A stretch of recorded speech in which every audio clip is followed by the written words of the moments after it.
నమస్తే welcome to our channel.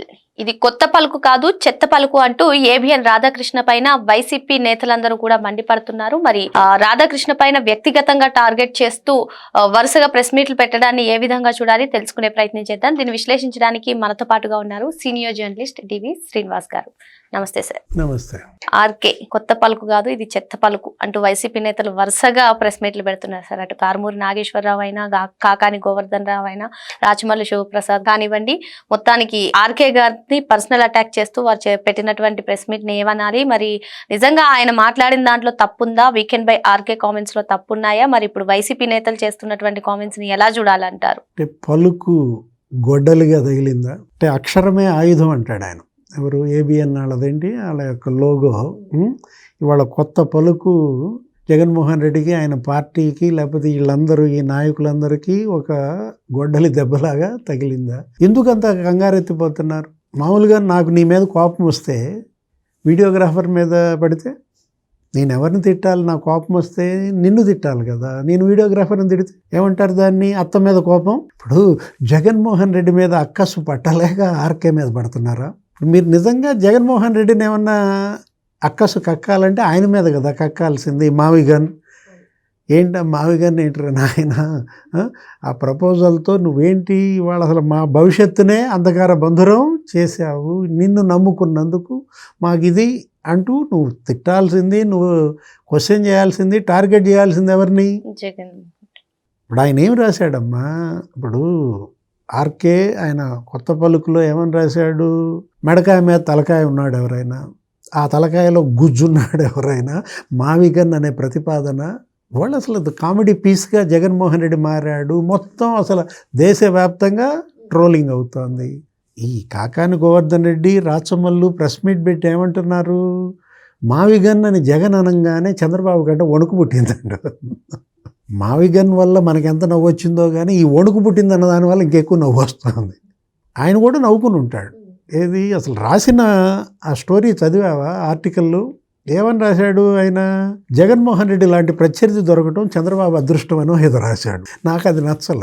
ఎందుకంటే చంద్రబాబు ఎప్పుడు ఏమంటుంటారు? నేను హేమీలతో పోరాటం చేశాను, ఈ జగన్మోహన్ రెడ్డి లాంటి వాడితో రాజకీయం చేయాల్సి రావడం నా దురదృష్టం, నా ప్రారంధం అని ఆయన అనేక సందర్భాల్లో అసలు బహిరంగంగా మాట్లాడాడు, ప్రెస్ మీట్లో మాట్లాడాడు. అట్లాంటిది రాధాకృష్ణ ఏమన్నాడు? జగన్ లాంటి ప్రత్యర్థి దొరకటం నీకు అదృష్టం అంటే ఏంటి? ఇప్పుడు 3 క్యాపిటల్స్ అనే ఆలోచన అసలు ఎవరన్నా చేస్తారా? దేశంలో ఏ ముఖ్యమంత్రి అయినా చేశారా? ఆ ప్రపోజల్ ఆ పార్టీని ఎంత పతనం చేసిందో ఈ మావిగన్ అనే ప్రపోజల్ ఇంకా అసలు మట్టిలో కలిపేసింది. ఈ ప్రపోజల్ చూసంటే చంద్రబాబుకు వణుకు పుట్టిందంటే మీకు వణుకు పుట్టింది. ఏది? జగన్మోహన్ రెడ్డి ఇవాళ ఈ మావిగన్ ప్రతిపాదన ద్వారా ఇక మాకు భవిష్యత్తు లేకుండా చేశారనే వణుకుతో ఇక ఏం చేయాలో తెలియక ఆర్కే మీద పడ్డారా?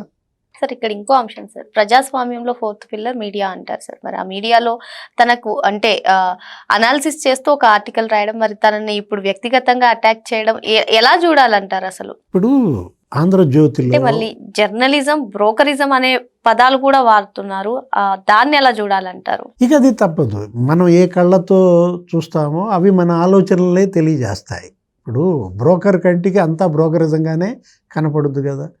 ఆయన బ్రోకర్ అంటున్నామంటే మరి నీలో ఉన్న బ్రోకరే ఆ మాట పలుకుతున్నట్టు లెక్క.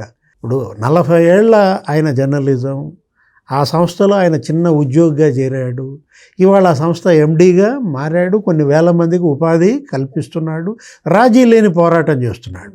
ఇప్పుడు 22 నెలలు ఈ ప్రభుత్వం ఏర్పడి 23వ నెల ఏమో వస్తున్నట్టుంది. మరి తెలుగుదేశం పైన, జనసేన పైన, బీజేపీ పైన యాంటీగా ఎన్ని రాశాడు? అసలు నేను ప్రతిరోజు చూస్తా ఆంధ్రజ్యోతిలో టీడీపీ ఎమ్మెల్యేలు చేస్తున్న పనులపైన, జనసేన ఎమ్మెల్యే చేసినటువంటి పని పైన హెచ్చరిక, అప్రమత్తత.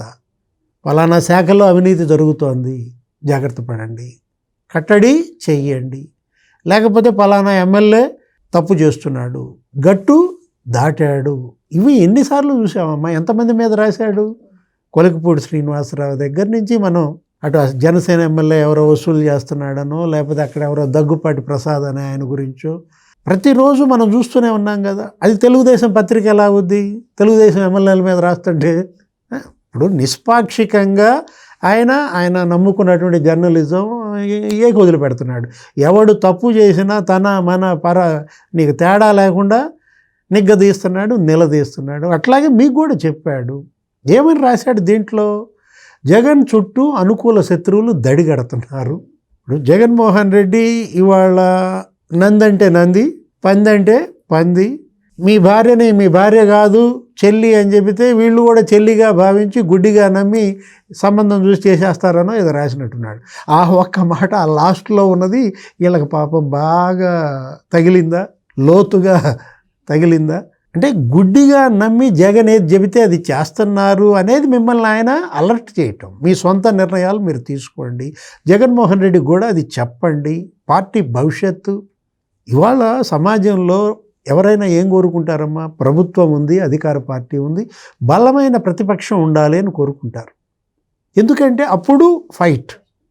అలాంటిది ఇవాళ కూటమేమో రోజు రోజుకి బలపడుతోంది. నిన్న అమరావతి చట్టబద్ధత అసలు మామూలుగా పెరిగిందా దాని బలం?